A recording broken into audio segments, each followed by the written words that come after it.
அதிகாரம் 6. சுந்தரேசனை சந்தித்ததும் தேவசுந்தரி சொல்லொன்னா வியப்படைந்தாள். ஏனெனில் அந்நகரத்தில் சுந்தரேசனை சந்திப்பாள் என்று அவள் சற்றேனும் எதிர்பார்க்கவே இல்லை.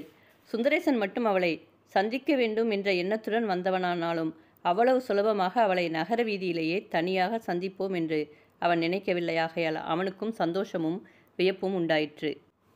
இருவரும் யாராவது தேடி வருவார்கள் என்று அஞ்சி துரிதமாக நகர ஓரத்தில் இருக்கும் தோட்டத்தில் நுழைந்து மரங்கள் நெருங்கி வளர்ந்திருக்கும் ஓரிடத்தில் சென்று பட்டு விழுந்து கிடக்கும் ஒரு மரத்தின் மேல் உட்கார்ந்து சம்பாஷிக்கத் தொடங்கினார்கள். தேவசுந்தரி தனக்கு நடந்த விஷயங்கள் யாவும் ஆதியோடு அந்தமாக சுந்தரேசனுக்கு கூறி, ஜெகநாதன் என்ன சாமர்த்தியம் செய்தாலும் என் தந்தை என்னை என்னதான் தொந்தரவு செய்தாலும் நான் அவர்களுக்கு இடம் கொடுக்கப் போவதில்லை என்ற தீரமும், தங்கள் மேல் இருக்கும் என் காதல் ஒருபோதும் மாறாது என்ற நிச்சயமும் என் மனதில் உறுதியாக இருந்ததால் வீணாக தங்கள் மனதிற்கு ஏன் கலவரத்தை உண்டாக்க வேண்டும் என்று நான் அச்சங்கதிகளை உமக்கு தெரிவிக்கவில்லை என்று கூறினாள். அதற்குள் தேவசுந்தரி தன் தந்தை தற்கொலை செய்து கொள்வதாக கூறியதை நினைத்து கொண்டதால் திடீரென்று அவள் முகத்தில் மிக்க துயரமான குறி உண்டாயிற்று. அவள் ஆழ்ந்த சிந்தனையும் திகிலும் கொண்டு மிக்க முகவாட்டம் அடைந்தாள். அதை அறிந்து சுந்தரேசன், உன் மனதில் ஏதோ பெரித்த திகில் குடிக்கொண்டிருக்கிறதாக தெரிகிறது, அதை ஒழிக்காமல் கூறு என்றான். தேவசுந்தரி, நான் என்னவென்று கூறுவேன்? நான் இறந்து விட்டாலும் நிம்மதியாக இருக்கும். நான் ஓடி வந்து விட்டதை அறிந்ததும் என் தந்தை கூறியபடி எங்கே தற்கொலை செய்து கொள்ளுவாரோ? நான் என்ன செய்வேன்? இந்நேரம் ஹோட்டலில் என்ன விபரீதம் நடக்கிறதோ என கூறினாள். அவ்வார்த்தைகளை கேட்ட சுந்தரேசன் அவளை நோக்கி, என் அன்பிற்குரிய நாயகியே, நான் கூறுவதை நன்றாக கேள். நான் பொய்யாக உனக்கு வீண் நம்பகத்தை ஒருபோதும் உண்டாக்க மாட்டேன். உன் தந்தையைப் போன்ற உலக போகத்தில் நாட்டமுடைய மனிதர்கள் ஒருபோதும் தற்கொலை செய்து கொள்ளவே துணிய மாட்டார்கள். உன் தந்தையின் குணம் எனக்கு நன்றாக தெரியும். நான் கூறுவதை நம்பு. அவர் உன்னை வீண் மிரட்டினாரே அன்றி ஒருபோதும் அவர் அப்படி செய்யவே மாட்டார் என்றான். அவன் வார்த்தைகளை கேட்டபின் தேவசுந்தரி அப்படித்தான் இருக்க வேண்டும் என்று நம்பிக்கொண்டாள்.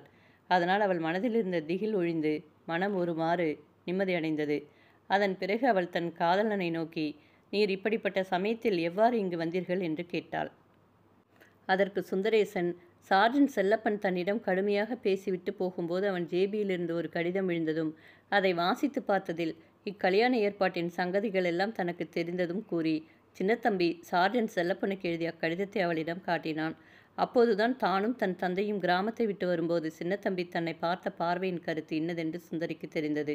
சுந்தரேசன் அச்சங்கதிகளை அறிந்ததும் தன் மனம் அடைந்த வேதனையும், அச்சமயம் தன்னிடம் காசில்லாத விஷயமும், கொஞ்ச தூரம் தான் ஒரு சிறுவன் வண்டியில் சுமார் 4 மைல் தூரம் மட்டும் ஏறி வந்ததையும் கூறி, அதன் பிறகு கஞ்சனூருக்கு கொஞ்ச தூரத்தில் வரும்பொழுது பின்னால் ஒரு இரட்டை குதிரை வண்டி வந்ததாகவும், குதிரைகள் சாரதியின் கைக்கு அடங்கவில்லை. அவ்வண்டியில் ஒரு பெரிய மனிதரும் 2 நாணயமான பெண்களும் இருந்தார்கள். பாதையில் எங்கும் ஜல்லிக்கற்கள் குவியல் குவியலாக போடப்பட்டிருந்தன. வண்டி ஒவ்வொரு வினாடியும் தலைகீழாக விழுந்துவிடும் போல இருந்தது. அவர்களுக்கு கதிரேசன் உயிருக்கு துணிந்து போய் குதிரைகளை பிடித்து வண்டியை நிறுத்தியதால் அதிலிருந்த பெரிய மனிதர் 200 ரூபாய் இனாமாக கொடுத்ததாக கூறினான். இதுவும் ஒரு தெய்வ சகாயமே என்று எண்ணிக்கொண்டேன் என கூறினான். பின்னர் உடனே எனக்கு சாதாரணமான ஒரு ஜதை உடுப்பு வாங்கி கொண்டேன். நான் அந்த உடுப்பை அணிந்து கொண்டிருந்ததால் யாரும் என்னை பட்டாளத்திலிருந்து ஓடி வந்துவிட்ட ஒரு போர் வீரன் என்று சந்தேகிக்கவே மாட்டார்கள். மறுபடியும் ஒரு வண்டி ஆகப்பட்டது. அவ்வண்டி என்னை இவ்வூருக்கு கொண்டு வந்து விட்டுவிட்டது. கடவுள் தயவால் நான் ஒரு வீதியில் வண்டியை விட்டு இறங்கிய உடனே சற்று நேரத்திற்குள் உன்னை கண்டேன். நான் மிக்க சந்தோஷத்தோடு உள்ளேன் என்று கூறினான். மீண்டும் தான் இனி சைனியத்திற்கு செல்லப்போவதில்லை என்று கூறினான். அதை கேட்ட தேவசுந்தரிக்கு மிக்க விசனமாக இருந்தது. சுந்தரேசன் உடனே அவளை அழைத்து கொண்டு எங்காவது தூரமான இடத்திற்கு சென்று கல்யாணம் செய்து கொண்டு பின்னும் தூரமான ஓரிடத்திற்கு சென்று தன் பெயரை மாற்றி வேறு பெயர் வைத்துக்கொண்டு ஏதாவது தொழில் செய்து ஜீவிக்கலாம் என்று யோசித்தான். அப்படி செய்தால் தன்னை கண்டுபிடிக்க மாட்டார்கள் என்பது அவன் கருத்து. தேவசுந்தரியும் அந்த யோசனைக்கு சம்மதித்தாள். இருவரிடமும் மொத்தம் 240 ரூபாய் இருந்தது. அதை மிக்க சிக்கனமாக செலவு செய்வதென்று தீர்மானம் செய்து கொண்டார்கள். தங்களுக்குள் இருந்த பரஸ்பர அன்பினால் நாம் இனி சேமமடையலாம் என்று சந்தோஷமும் நம்பிக்கையும் உடையவர்களாக இருந்தார்கள். எந்த இடத்திற்கு போவதென்று அவர்களுக்கு விளங்கவில்லையாதலால் யாதோ ஒரு ராஜபாட்டைக்கு சென்று அந்த பாதை செல்லும் ஊரை பற்றி கேட்டறிந்து அனுகூலமாக இருந்தால் அந்த ஊருக்கு செல்வோம் என்று யோசித்து கொண்டார்கள். அச்சமயம் ஒரு தபால் வண்டி அவ்வழியாக வந்தது. அது எங்கே செல்வது என்று விசாரித்த பொழுது ராஜகிரி என்ற ஒரு பெரிய நகரத்திற்கு செல்வதாக தெரிந்தது. அதில் இருவருக்கும் இடம் இருந்தபடியால் அதில் ஏறிக்கொண்டு சென்றார்கள்.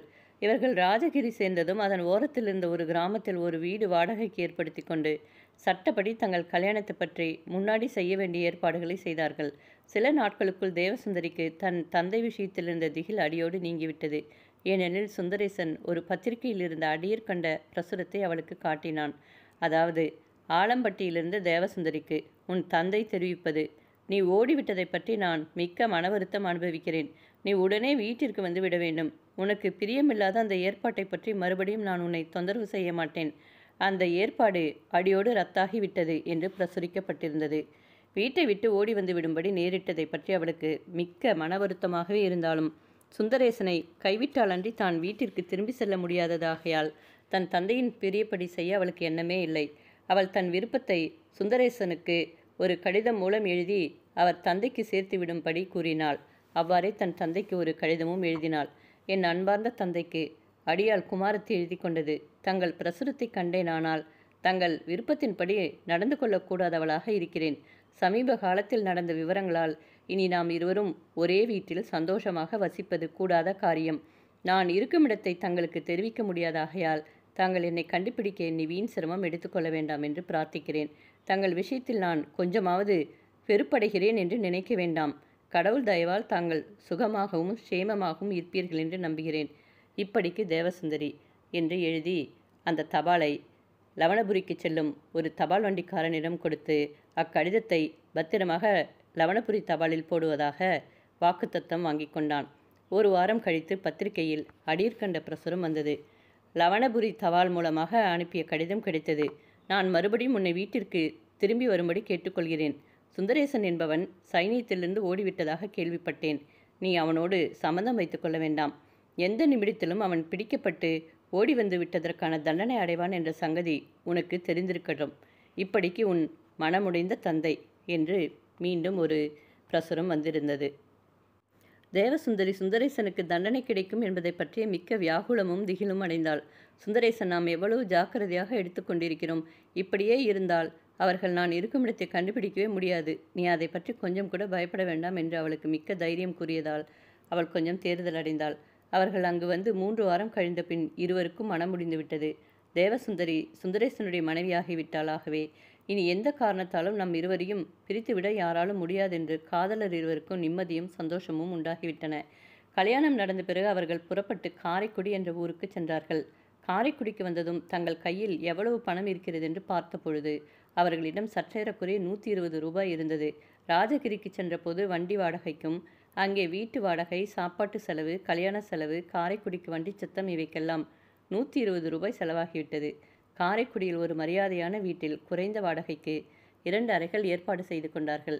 அதன் பிறகு தாங்கள் முன்னமே செய்து கொண்டிருந்த ஏற்பாட்டின்படி அங்கு இல்லறத்தை நடத்தத் தொடங்கினார்கள். சுந்தரேசன் மார்க்க சகாயன் என்ற பெயரை வைத்து கொண்டான். தான் ஆண் பிள்ளைகளுக்கு ஒரு பாடசாலை வைப்பதாக துண்டு பத்திரிகைகள் பிரசுரம் செய்தான். அதோடு தேவசுந்தரி தான் தையல் வேலைகள் செய்வதாக யாவருக்கும் தெரியப்படுத்தினாள். அவர்கள் இறங்கி இருக்கும் வீட்டுக்காரி மிக்க நல்ல குணமுடைய மூதாட்டி. அவள் இவர்கள் வந்தது முதல் இவர்கள் மேல் மிக்க அன்புடையவளாகவே இருந்தாள். வீட்டுக்காரியின் சிபாரிசினால் முதல் 4-5 குடும்பத்தில் தேவசுந்தரிக்கு தையல் வேலை கொடுக்க ஆரம்பித்தார்கள். அந்த வேலைகளை அவள் லட்சணமாயும் சுத்தமாயும் செய்து முடித்து கெடுவிற்கு முன்னதாக கொடுத்து விட்டபடியால் அவள் மிக்க பிரியமும் அன்புடையவளாகவும் மாறிவிட்டதால் அவள் காலம் நல்ல அதிர்ஷ்ட காலமாகவே நினைக்கப்பட்டது. அதனால் அவளுக்கு ஏகப்பட்ட ஆர்டர்கள் வந்து குவிய ஆரம்பித்தன. அதோடு 5-6 பிள்ளைகள் சுந்தரேசனிடம் ஆசிக்க வந்து சேர்ந்தார்கள். இவர்கள் எதிர்பார்த்ததை விட மேலான நற்காலமாகவே இருந்தது. சுந்தரேசனிடம் பிள்ளைகளை அனுப்பிய தாய் தந்தையர்கள் அவனுடைய குணத்தையும் நடத்தையையும் கண்டு மிக்க திருப்தி அடைந்து தங்களுக்கு அறிமுகமானவர்களுக்கெல்லாம் கூறி அவர்களுடைய புத்திரர்களையும் அவன் பாடசாலைக்கு அனுப்பும்படி செய்வதாக கூறினார்கள். தங்கள் ஆரம்ப காலம் இவ்வளவு திருப்தியாக இருந்ததால் தம்பதிகள் இருவரும் மிக்க சந்தோஷமடைந்தார்கள். கடைசியில் வாரங்கள் கழிந்து மாதங்களாயின. தேவசுந்தரிக்கு தான் செய்யக்கூடியதை விட அதிகமான வேலை கிடைத்தது. அவர்களுக்கு வரும் வருமானம் செலவுக்கானது போக வாரம் கொஞ்சம் மீதியாக சேர்த்து வைக்கக்கூடியதாக இருந்தது. இவ்வாறு அவர்கள் ஆரம்ப காலம் மிக்க சந்தோஷமாகவே கழிந்து கொண்டிருந்தது. சுந்தரேசன் உபாத்தியாரராக இருப்பதால் அவனிடத்தில் யாவரும் மிக்க மரியாதையுடையவர்களாகவே இருந்தார்கள். கிராமத்தில் உள்ளவர்கள் எல்லாம் இவர்கள் இருவரும் மிக்க மரியாதையான யோகிதையும் உடைய தம்பதிகள் என்று புகழ்ந்து கொண்டாடினார்கள். இவ்வாறு சந்தோஷமாகவே காலம் கழிந்து கொண்டே இருந்தது. வசந்த காலம் கழிந்து மாரிக்காலமும் வந்தது. இலையுதிர் காலமும் கழிந்தது. தேவசுந்தரி கருவுற்று ஒரு அழகிய ஆண் குழந்தையை பெற்றாள். தாய் தந்தையர்களுக்கு பேரானந்தமாக இருந்தது. அப்போது 1 வருடத்திற்கும் அதிகமாகவே ஆகிவிட்டது. அவன் காரைக்குடிக்கு வந்தது முதல் இதுவரையில் தன் உண்மை நாமத்தை அறிந்த மனிதர் யாவரையும் காணவில்லை. தேவசுந்தரி மட்டும் அந்த ஆபத்தை அடியோடு மறந்துவிடவில்லை. ஆனால் முன்போல் அதை பற்றி அதிக திகிலடையாவிட்டாலும் அப்போதைக்கப்போது அதை நினைத்து கொண்டு தான் இருந்தாள். சுந்தரேசனுடைய பாடசாலையில் இப்பொழுது 30 பிள்ளைகள் வசிக்கிறார்கள். அவர்கள் காரைக்குடிக்கு வந்து 15 மாதமான போது அவர்களிடம் 750 ரூபாய் மிகுதியாக சேர்ந்திருந்தது. அவர்கள் இவ்வாறு சேமமாகவே அங்கு வாழ்ந்து கொண்டிருந்தார்கள். வருடப்பிறப்பன்று பகல் தேவசுந்தரியும் சுந்தரேசனும் காப்பி சாப்பிட்டு கொண்டிருந்தார்கள். குழந்தை தொட்டிலில் நித்திரை செய்து கொண்டிருந்தது. அச்சமயம் வீட்டுக்காரி மிக்க அவசரமாக அங்கு ஓடி வந்து சுந்தரேசனிடம் வாசிக்கும் சிறுவர்களில் ஒருவனுடைய தந்தை வண்டியிலிருந்து கீழே விழுந்து விட்டார் என்று கூறினாள். காயம் அதிகமாகவே பட்டிருக்கிறது, ஆயினும் உயிருக்கு அபாயமில்லை என்று கூறினாள். சுந்தரேசன் காஃபி அருந்து விட்டதும் தன் மனைவியை நோக்கி தான் போய் காயம்பட்டவரை பார்த்துவிட்டு வருவதாக கூறினான். தேவசுந்தரி அதற்கு சம்மதித்ததும் சுந்தரேசன் எழுந்து சென்றான். சென்று காயமடைந்த ஆளை பார்த்துவிட்டு வீட்டிற்கு திரும்பி வரும்பொழுது வழியில் ஒரு வீதியின் மூலையில் எதிர்ப்பக்கமிருந்து வந்து கொண்டிருந்த ஒரு ஆள்மேல் திடீரென்று மோதிக்கொண்டான். உடனே இருவரும் ஒருவரையொருவர் மன்னிப்பு கேட்டுக்கொள்ளும் போது தன்மேல் மோதிக்கொண்டவன் சின்னத்தம்பி என்று சுந்தரேசன் தெரிந்து கொண்டான். உடனே அவனுக்கு திகிலும் நடுக்கமும் உண்டாகின. சின்னத்தம்பி சுந்தரேசனை அறிந்து கொண்டு, சுந்தரேசாவா, நமக்குள் ஒரு மனஸ்தாபமும் இல்லையே என்றான். சுந்தரேசன் பாவம் என்ன செய்வான்? ஆம், எல்லளவும் இல்லை என்றான். தன் சேமம் அனைத்தும் அடியோடு அழிந்து போய்விட்டது போல அவன் மனதில் தோன்றியதும் அவனுக்கு சொல்ல நாத திகில் உண்டாகிவிட்டது. சின்னத்தம்பி, நீ கூறுவதை கேட்க மிக்க சந்தோஷமடைகிறேன். சுந்தரேசன் உடையையும் அவன் இருக்கும் மாதிரியையும் கண்ட சின்னத்தம்பி அவன் சேமமான நிலைமையில் இருக்கிறான் என்று தெரிந்து கொண்டான். சின்னத்தம்பியின் உடைகளோ அவன் மிக்க தாழ்மையான நிலைமையில் இருக்கிறான் என்று தெரிவித்தன. சுந்தரேசன் அவனை நோக்கி என்ன வேலையாக காரைக்குடிக்கு வந்தா என்று கேட்டான். சின்னத்தம்பி, என்ன வேலையாக? அதிருப்தியான ஒரு வேலைதான். என்ன வேலை? அப்படிப்பட்ட வேலை என்றான். அவன் பேசுவதும் இன்னதென்று அவனுக்கு தெரியவில்லை. எல்லாம் கனவு போல் இருந்தது. சின்னத்தம்பி, அது காணாமற் போன ஒரு கடிதத்தை பற்றி. இங்கே குளிர்கிறது, எங்கு செல்லலாம்? நீ சமீபத்தில் தான் வசிக்கிறாயோ? நீ இங்குதான் வசிக்கிறாய் என்று நம்புகிறேன். சுந்தரேசன், நான் இங்கில்லை, 2 நாளைக்கு வந்திருக்கிறேன். அப்படி இருந்தால் ஒரு ஹோட்டலில் போய் உட்காருவோம். அவ்வாறு இருவரும் அருகில் இருந்த ஒரு ஹோட்டலுக்கு சென்று அங்குள்ள தாழ்வாரத்தில் உட்கார்ந்தார்கள். சின்னத்தம்பி, சுந்தரேசாவா, நாம் நமது பழைய சிநேகத்திற்காக ஒரு புட்டி ஒயின் சாப்பிடுவோம் என்றான். சுந்தரேசனுக்கு அச்செய்கை வெறுப்பாக இருந்தாலும் சின்னத்தம்பிக்கு கோபம் உண்டாக்கக்கூடாது என்று அவன் செய்த பெருஞ்சதியையும் மறந்து மனம் பொறுத்து கொண்டு அவ்வாறே ஆகட்டும் என்று ஒயின் கொண்டு வரும்படி செய்தான். இருவரும் அதை பருக ஆரம்பித்தார்கள். ஒயின் அருந்தி கொண்டே இருக்கையில் சின்னத்தம்பி சுந்தரேசனை நோக்கி, கடிதம் தாராவார்ந்து விட்டதென்று கூறினேனே, அந்த சங்கதி என்னவென்றால், நான் இப்போது ஆலம்பட்டியில் தபால் அதிகாரியாக இருக்கிறேன். அங்கிருக்கும் மளிகை கடைக்காரன் இங்குள்ள தன் மைத்துனனுக்கு 500 ரூபாய் நோட்டு அனுப்பினானாம். அது இவனுக்கு வந்து சேரவில்லையாம். லவணபுரியிலிருந்து பெரிய தபால் அதிகாரி ஒருவர் வந்து என்னை விசாரித்தார். நீ அதை எப்படியாவது கண்டுபிடிக்க வேண்டியது. இன்றேல் நீ அந்த பணத்தை அவனுக்கு கொடுத்து சமாதானம் செய்து கொள். அப்போது உன்னை மன்னித்து விடுகிறேன் என்கிறார். ஆகையால் நான் இங்கு வந்து அந்த ஆளை கண்டு பணம் கொடுக்க கொஞ்ச நாள் வாய்தா கொடுக்கும்படி கேட்கலாம் என்று வந்தேன். அவனோ சுத்த இரக்கமற்றவனாக இருக்கிறான்.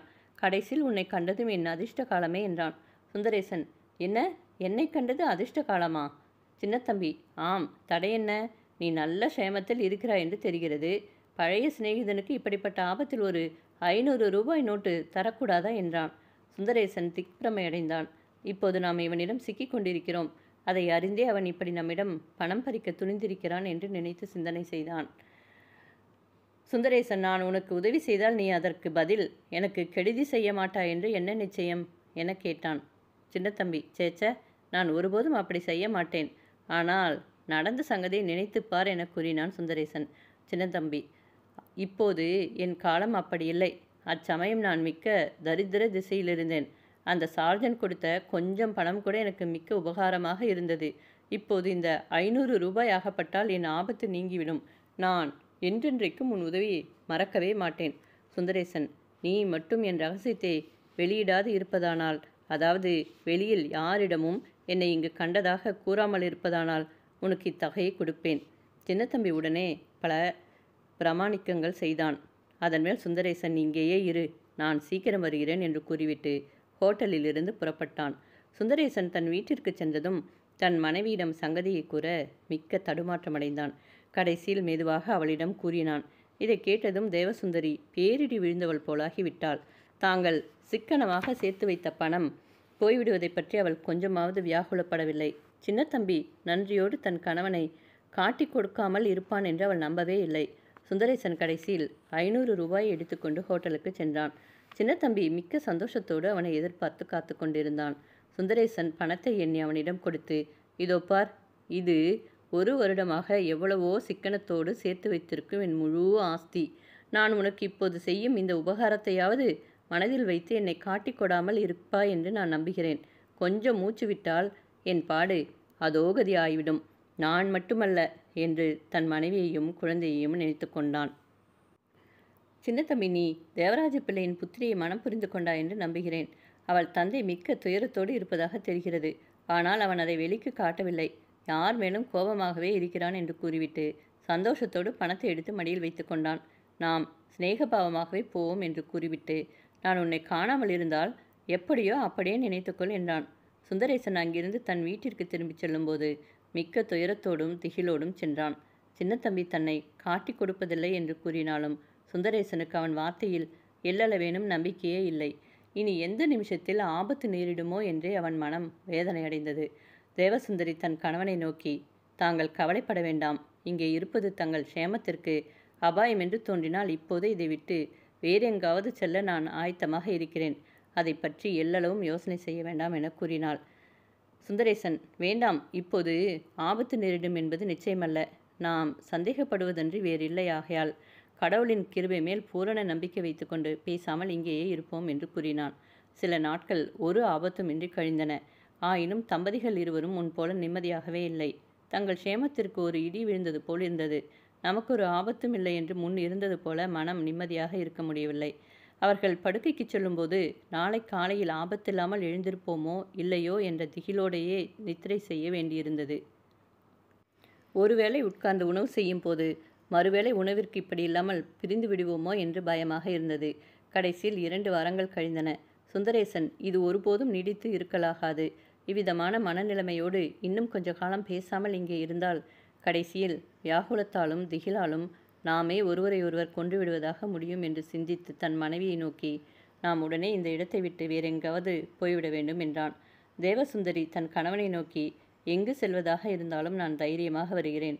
அதை பற்றி கவலைப்பட வேண்டாம் என்று கூறிவிட்டு உடனே பிரயாணத்திற்காக ஆயத்தம் செய்ய ஆரம்பித்தாள்.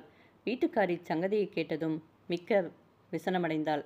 அன்று இரவு சுந்தரேசன் தன்னிடம் வாசிக்கும் பிள்ளைகளின் பெற்றோர்களுக்கெல்லாம் பாடசாலை மூடப்படுவது பற்றி கடிதங்கள் எழுதினான். மறுநாட்காலை பிள்ளைகள் எல்லோரும் வந்ததும் சுந்தரேசன் மிக்க வசனத்தோடு அவர்களிடம் பாடசாலை திடீரென்று மூடப்படுவதை பற்றி கூறி அவர்களுக்கு நல்ல புத்திமதி கூறி கடிதங்களை அவர்களிடம் கொடுத்தனுப்பிவிட்டான். பாடசாலை காலியானதைக் கண்டதும் அவன் துயரத்தை அடக்க முடியாமல் விம்மி அழுதான். அச்சமயம் கதவு திறக்கப்பட்டதும் தேவசுந்தரி ஓடி வந்து அவனை தழுவிக்கொண்டு தன்னால் கூடிய மட்டும் தேறுதல் கூறினாள்.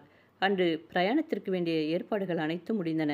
வீட்டிற்கு சேர வேண்டிய வாடகையை கொடுத்துவிட்ட பின் அவர்களிடம் 60 ரூபாயே மிகுதியாக இருந்தது.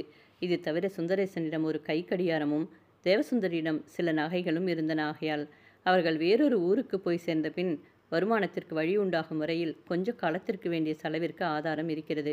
சற்று நேரம் கழித்து மூட்டைகளை எடுத்துக்கொண்டு போக ஒரு கூலியால் வந்தான். அவன் மூட்டைகளை எடுத்துக்கொண்டு முன்னே செல்ல சுந்தரேசன் பின்னும் தேவசுந்தரி குழந்தையோடு அவன் கூடவும் வீட்டை விட்டு புறப்பட்டார்கள். இவர்கள் வீதியில் இறங்கியதும் தங்கள் வீட்டை நோக்கி சார்ஜன்ட் செல்லப்பனும் 2 போலீஸ்காரர்களும் வருவதைக் கண்டு இருவரும் பேரிடி விழுந்தவர்கள் போல நின்று விட்டார்கள். சுந்தரேசன் தன் மனைவியை நோக்கி, என் அன்புக்குரிய அரிய காதலியே, நாம் பயந்து கொண்டிருந்த ஆபத்து நேர்ந்து விட்டது. இப்போது நீ தைரியமாக இருந்தால்தான் நான் எனக்கு நேரிட்டிருக்கும் கெட்ட தசையை தைரியத்தோடு அனுபவிப்பேன் என்றான். தேவசுந்தரி, என் நாயகரே, நீர் எனக்காக பயப்பட வேண்டாம். நான் வாயை திறக்காமல் தைரியத்தோடு மௌனமாக இருக்கிறேன். இதற்குள் சார்ஜென்ட்டும் போலீஸ்காரர்களும் இவர்கள் இருக்கும் இடத்திற்கு வந்துவிட்டார்கள். சுந்தரேசன் பார்த்தான். நாம் எதிர்ப்பதில் ஒரு பயனும் இல்லை என்று சார்ஜென்ட்டை நோக்கி, ஐயா, நான் உன்னிடம் கைதியாக என்னை நானே ஒப்பு கொடுத்து விடுகிறேன் என்றான். அப்போதுதான் வீட்டுக்காரிக்கு உண்மை இன்னபடி என்று ஒருவாறு மனதில் பட்டது. சுந்தரேசன் சைனியத்திலிருந்து ஓடி வந்து விட்டவன் என்று அவள் மனதில் பட்டது. ஆயினும் அவள் தம்பதிகள் இருவர் பேரிலும் மிக்க பரிதாபமுடையவளாக தன்னால் இயன்ற மட்டும் அவர்களுக்கு தேர்தலான மொழிகளை கூறினாள். சார்ஜென்ட் செல்லப்பன் சுந்தரேசன் மேல் குரோதமுடையவன் ஆனபடியால் உடனே தன் பக்கத்தில் இருக்கும் போலீஸ்காரனை நோக்கி, விலங்கை இவன் கைகளில் பூட்டு என்றான். சுந்தரேசன், ஐயா, நானே உம்மை கண்டவுடனே உம்மிடம் என்னை கைதியாக ஒப்புக் கொடுத்து விட்டேன். நான் உம்மிடமிருந்து ஓடிவிட முயல்வதில்லை என்று கடவுளறிய பிராமணம் செய்கிறேன். நீர் இம்மாதிரி என்னை வேண்டுமென்றே அவமரியாதை செய்வதை தயவு செய்து நிறுத்திவிடும் என்று மிக்க மரியாதையாக வேண்டிக் கொண்டான். அப்போது தேவசுந்தரி தன் இடுப்பில் இருக்கும் குழந்தையோடு சார்ஜென்ட்டின் பாதங்களில் விழுந்து, ஐயா, என் கணவனை பிடித்து கொண்டு போனால் பிடித்து செல்லுங்கள். அவர் கள்ளனைப் போல உம்மை ஏமாற்றிவிட்டு ஓடி வந்து விடமாட்டார். ஆகையால் தயவு செய்து என்மேலும் இக்குழந்தை மேலும் இரக்கம் வைத்து அவருக்கு இந்த அவமானத்தை செய்யாமல் இட்டுக்கொண்டு செல்லுங்கள் என்று பிரார்த்தித்தாள். இந்த பரிதாபமான காட்சியைக் கண்ட போலீசாரும் பின்னடைந்து விட்டார்கள். சார்ஜென்ட் செல்லப்பன் போலீஸ்காரரை நோக்கி மிக்க கடுமையாக, நீங்கள் உங்கள் வேலையை செய்யுங்கள், இன்றில் உங்களுக்கு தண்டனை கிடைக்கும்படி செய்வேன் என்றான். அவர்கள் மன வருத்தத்தோடு சுந்தரேசன் கரத்தில் விலங்கை பூட்டினார்கள். தேவசுந்தரி குழந்தையை வீட்டுக்காரியிடம் அளித்துவிட்டு தன் கணவனை ஆலிங்கனம் செய்து கொண்டு அவன் செவியில் தேறுதலான மொழிகளை புகன்றாள். சார்ஜென்ட், நேரமாகிறது, வண்டி காத்து கொண்டிருக்கிறது, நாம் புறப்பட வேண்டும், வா சீக்கிரம் என்றான். தேவசுந்தரி, அப்படியானால் நானும் என் கணவனோடு கூட வருவேன் என்றான். சார்ஜென்ட் அவளிடம், அவமரியாதையாக பேசினால் நமக்கு அவமானமாக முடியும் என்று கருதி, ஆஹா, நீ வண்டி சத்தத்தை கொடுப்பதானால் கூடவே வரலாம் என்றான். சுந்தரேசன் சார்ஜென்ட்டை நோக்கி, அப்பா, நீர் எனக்கு இந்த அவமானத்தை செய்ய வேண்டிய அவசியம் என்னவோ இல்லை. நீர் வேண்டுமென்றே என்மேல் குரோதம் கொண்டு இப்படி செய்கிறீர்கள். நான் கடவுளறி உமக்கு எந்த விதமான குற்றமும் செய்யவில்லை. ஆகையால் இதில் இருக்கிற நியாயம் அநியாயத்திற்கு தக்கபடி கடவுள் நம்மில் குற்றமுள்ளவர்களை ஒருபோதும் தண்டிக்காமல் விடமாட்டார். இதை மட்டும் பூரணமாக நீ நம்பு. என்னிடத்தில் குற்றமில்லாத வரையில் நீ காரணமின்றி எனக்கு செய்யும் எவ்விதமான கொடுமைகளையும் நான் கடவுளை நம்பி சகித்துக்கொள்வேன். ஏனெனில் முடிவில் நியாயமில்லாதவர்களுக்கு தக்க தண்டனை அடைவார்கள் என்று எனக்கு நன்றாக தெரியும் என்றான். இதை கேட்ட சார்ஜென்ட்டுக்கு மிக்க கோபம் வந்த போதிலும் அவன் ஒன்றும் செய்யக்கூடவில்லை. சுந்தரேசன் கூறிய மொழிகள் மட்டும் அவன் மனதில் அம்பு போல பாய்ந்தன. அவன் கூறுவது உண்மை என்றும் அப்படியே கடவுள் அநியாயக்காரனை தண்டிப்பார் என்றும் தன்னிடம் அநியாயம் இருக்கிறது என்றும் அவன் மனசாட்சியில் பட்டது. தன்னை காண்பவர்களையெல்லாம் தனக்கு வந்தனம் செய்யும்படியான அவ்வளவு மரியாதையாக தான் வாழ்ந்து வந்த ஊரில் விலங்கு பூட்டப்பட்ட கைகளோடு வீதியில் செல்வதென்றால் சுந்தரேசன் மனம் எவ்வாறு வேதனைப்படும்? கடைசியில் சார்ஜென்ட்டும் சுந்தரேசனும் அவன் மனைவி குழந்தை இவர்களும் தவளைபுரிக்கு செல்லும் தபால் வண்டியில் ஏறிக்கொண்டார்கள். வண்டி உடனே புறப்பட்டது. சுந்தரேசன் சைனியத்திலிருந்து ஓடி வந்து விட்டவன் என்றும் இப்போது அவன் சிறை செய்யப்பட்டான் என்பதும் ஒரு வினாடியில் அவ்வூர் முழுவதும் பரவிவிட்டது. சுந்தரேசன் முதலியானவர்கள் வண்டியில் ஏறும்பொழுது வண்டியின் உட்பக்கம் இடமில்லை. மேல்தட்டில் மட்டுமே 3 பேருக்கு இடமிருந்தது. குளிர்காலமானதால் தன் மனைவியை அங்கே தங்கியிருந்து மறுவண்டியில் உட்பக்கம் இடம் வாங்கிக் கொண்டு ஏறி வரும்படி சுந்தரேசன் வேண்டிக் கொண்டான். அவள், என் குளிருக்காக தங்களை விட்டு நான் பிரிந்துவிட மாட்டேன் என்று கூறிவிட்டாள். ஊர் முழுவதும் சுந்தரேசன் கைது செய்து கொண்டு போகப்படும் சங்கதி தெரிந்ததும் அவனிடம் வாசித்து கொண்டிருந்த ஒரு சிறுவனுடைய தந்தையாகிய வர்த்தகன் ஒருவன் ஓடி வந்து வண்டி புறப்பட்ட போது தேவசுந்தரியிடம் ஒரு சிறு பொட்டணத்தை கொடுத்து, அம்மா, ஒரு யோசனையும் செய்யாமல் இதை ஏற்றுக்கொள். உங்களை போன்றவர்களுக்கு கடவுள் முடிவில் நன்மையே செய்வார். பயப்பட வேண்டாம் என்று கூறிவிட்டு போய்விட்டான். தேவசுந்தரி அவன் கொடுத்த பட்டணத்தை கையில் வாங்கி கொண்டதும் அதில் பணம் இருப்பதை அறிந்து அவனுக்கு வந்தனம் கூறப்போவதற்குள் அவன் போய்விட்டான். வண்டியும் புறப்பட்டது. வண்டி 5 மைல் சென்றதும் உள்ளே உட்கார்ந்திருந்த ஒரு பிரயாணி இறங்கிவிட்டதால் வர்த்தகன் கொடுத்த காசின் சகாயத்தால் தேவசுந்தரியும் குழந்தையும் வண்டியின் உட்பக்கம் இருக்கும் இடத்திற்கு வாடகை கொடுத்து அதில் உட்கார்ந்து கொண்டார்கள். வர்த்தகன் கொடுத்த பொட்டணத்தை பிரித்து பார்த்த பொழுது அதில் 75 ரூபாய் இருந்தது. தேவசுந்தரி மனதிலேயே கடவுள் அவ்வர்த்தகன் குடும்பத்தை ஆசிர்வதிக்க வேண்டும் என்று பிரார்த்தனை செய்தாள். இப்பொழுது தேவசுந்தரி தவளைபுரியில் ஒரு ஏழ்மையான வீட்டில் வசித்து கொண்டிருக்கிறாள். அவள் வசிப்பது ஒரே ஒரு அறை. அதற்கு மிக்க சொல்பமான வாடகை. அவளும் அவள் குழந்தையும் மட்டும் அதில் வசித்து கொண்டிருக்கிறார்கள். அந்தோ அவள் கணவன் இப்பொழுது அவ்வூரில் சைனியம் இருக்கும் இடத்தில் சிறை வைக்கப்பட்டிருக்கிறான். அவன் சைனியத்திலிருந்து ஓடி வந்துவிட்ட குற்றத்தை பற்றி இனிமேல் விசாரணை நடக்கப் போகிறது. சைனியத்திலிருந்து ஓடிப்போய்விட்டவர்களுக்கு கிடைக்கும் தண்டனை அப்படி ஒரு கடுமையான தண்டனையாக இருக்கும். முக்கோணத்தில் கட்டி குண்டுமணி ஜாட்டியால் குரூரமாக அடிப்பதே என்று கேள்விப்பட்டாள். அவன் அத்தண்டனையை அனுபவித்த பிறகு தன்னிடம் வந்து விடுவான் என்றும் அதன் பிறகு அவர்கள் ஒரு வினாடி கூட பிரியாமல் இருக்கக்கூடும் என்றும் அவளுக்கு தெரியும். ஆயினும் அந்த தண்டனையை அவன் அனுபவிக்க வேண்டுமே என்ற நினைப்பு அவளுக்கு நரக வேதனையாக இருந்தது. இப்போது தேவசுந்தரி வசிக்கும் வீடு ஒரு வயது முதிர்ந்த கிழவர் வீடு. அவர் மனைவியும் ஒரு நல்ல மூதாட்டியே. தேவசுந்தரி அவர்களிடம் தங்கள் நிலைமையையும் தன் கணவன் சிக்கியிருக்கும் ஆபத்தை யாவற்றையும் ஒளிக்காமல் கூறினாள். அவர்கள் தங்கள் வீட்டில் மிகுதியாக உள்ள அந்த ஒரு அறையை மட்டும் சொல்ப வாடகைக்கு விடுவது வழக்கம். அந்த வாடகையை பாக்கியின்றி கொடுக்கும் வரையில் அதில் யார் வாடகைக்கு வசிப்பதாயினும் அதை பற்றி அவர்கள் கவனிப்பதே இல்லை. ஆனால் அவர்கள் கெட்ட தம்பதிகள் அல்ல. ஆனால் தயவு தாட்சண்யம் பரோபகாரம் என்ற மானிடர்களுக்கு உரிய உத்தம குணங்கள் அவர்களிடம் இல்லையாகையால் அவர்கள் தேவசுந்தரியிடம் மரியாதையாக மட்டும் பேசுவதே என்று இரக்கமாவது பட்சமாவது காட்டுவதில்லை. அதனால் அவர்கள் மூலமாக அவளுடைய துயரம் சற்றேனும் குறைய வழியில்லை. தேவசுந்தரி நேராக தன் கணவனோடு பேசவாவது கடித போக்குவரத்து வைத்து கொள்ளவாவது இடம் கொடுக்கப்படவில்லை. சுந்தரேசனுடைய நண்பர்களில் ஒருவன் மனைவி மட்டும் அப்போதைக்கப்போது தேவசுந்தரியிடம் வந்து, உனது கணவன் சௌக்கியமாகவே இருக்கிறார், அங்கு ஒரு சிறு அறையில் தனியே காவலில் வைக்கப்பட்டிருக்கிறார் என்று சுந்தரேசன் சேமத்தை பற்றி கூறுவாள். அவள் மூலமாகவே அவனை விசாரணை செய்ய இன்னின்ன இராணுவ உத்தியோகஸ்தர்கள் ஒரு நியாய சபையை கூட வேண்டுமென்று ஏற்பாடாகிவிட்டது என்ற சங்கதி தேவசுந்தரிக்கு தெரிவிக்கப்பட்டது.